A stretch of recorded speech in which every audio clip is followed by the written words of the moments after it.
জেরিমনি আছো?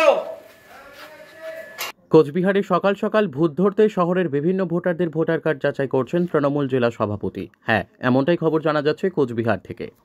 কোচবিহারের একই নম্বরে এপিক ভোটার কার্ড নিয়ে তোলপাড় রাজ্য থেকে দেশ। তৃণমূল কংগ্রেসের পক্ষ থেকে অভিযোগ করা হয়েছিল, এই বিষয় নিয়ে ইতিমধ্যেই কোচবিহারের মাথাভাঙ্গা বিধানসভা কেন্দ্রের বেশ কয়েক জায়গায় একই এপিক নম্বরে ভোটার কার্ড লক্ষ্য করা গিয়েছে, যা নিয়ে ইতিমধ্যেই তোলপাড় কোচবিহার জেলা।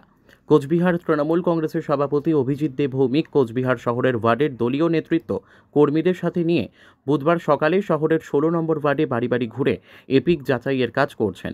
মানুষকে আশ্বস্ত করছেন, যদি কারো এপিকে ভুল থাকে বা একই এপিক নম্বর লক্ষ্য করা যায়, সেক্ষেত্রে দলের পক্ষ থেকেও সব রকম সাহায্যের প্রতিশ্রুতি দিচ্ছেন তিনি।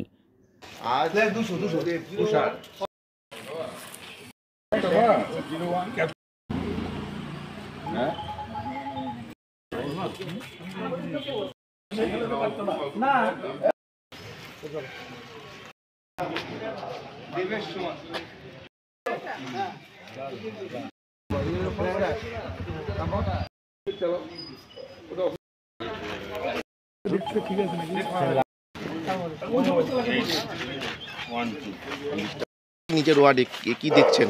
এটা তো আমরা গত মিটিংয়ে ডিসিশন নিয়েছি যে গোটা জেলা জুড়ে এই ভুতুরে ভোটারদেরকে বের করা হবে। আমরা গত 3 তারিখে মিটিং করেছি, জেলার এক্সটেন্ডেড মিটিং। সেখান থেকেই নির্দেশ দেওয়া হয়েছে আজ থেকে পুরো দমে জেলার সব বুথে কাজ শুরু হচ্ছে একসাথে। আমি নিজের যে বুথের ভোটার সেখানেও কাজ করছি। এখানে সব বাড়ি বাড়িতে চেক হচ্ছে। কাল থেকে সারা জেলায় যখন যেখানে প্রয়োজন সেখানে যাব, কর্মীদেরকে উৎসাহিত করবার জন্য তাদের পাশে থাকবো।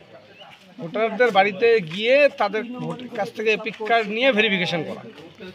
এমন না যে পার্টি অফিসে বসে বাড়িতে বসে একটা ভোটার লিস্ট নিয়ে মোবাইল নিয়ে বসে পড়লাম, চেক করলাম। এটাই শুধু না, বাড়িতেও যেতে হবে, কারণ তাতে মানুষ বুঝতে পারবে যে কি ঘটনাটা ঘটছে। অনেকে বিষয়গুলো সম্পূর্ণভাবে জানেন না, তাদেরও বিষয়টা নলেজে আসবে এবং পরবর্তীকালে যখন আবার এই ভোটার লিস্ট বারংবার যখন বের হবে, স্ক্রুটিনি হবে, সেই সময় এই অ্যাপসের মাধ্যমে মানুষ নিজেরাও বাড়িতে করে নিতে পারবে। তো আমরা অ্যাপসটাও আমাদের কাউন্সিলর গ্রুপে দিয়ে দিয়েছি, ওয়ার্ডের মানুষ সবাই যাতে নিজেরাও দেখতে পারে সেই ব্যবস্থাও রাখা আছে। জেলা জুড়ে কত ভুতুরে ভোটার পাওয়া গেছে আপাতত? আপাতত 103 বেরিয়ে এসছে, বেশিরভাগটা মাথাভাঙা দিক থেকে। আরও স্ক্রুটিনি হবে। 11 তারিখে আমরা জেলা জুড়ে প্রত্যেকটা পোলিং স্টেশনের সামনে ক্যাম্প করবো তৃণমূল কংগ্রেসের পক্ষ থেকে। জেলার যত পোলিং স্টেশন আছে সব পোলিং স্টেশনের সামনে ক্যাম্প হবে এবং সেই ক্যাম্পে আমাদের পার্টি কর্মীরা বসবে। যাদেরটা বাড়ি বাড়ি স্ক্রুটিনি করা গেল না, বা কেউ পরিযায়ী শ্রমিক আছে, বাইরে আছেন, কেউ বাইরে ভাড়া থাকে, কর্মসূত্রে দূরে আছে, তাদের জন্য একটা ক্যাম্প করা হবে।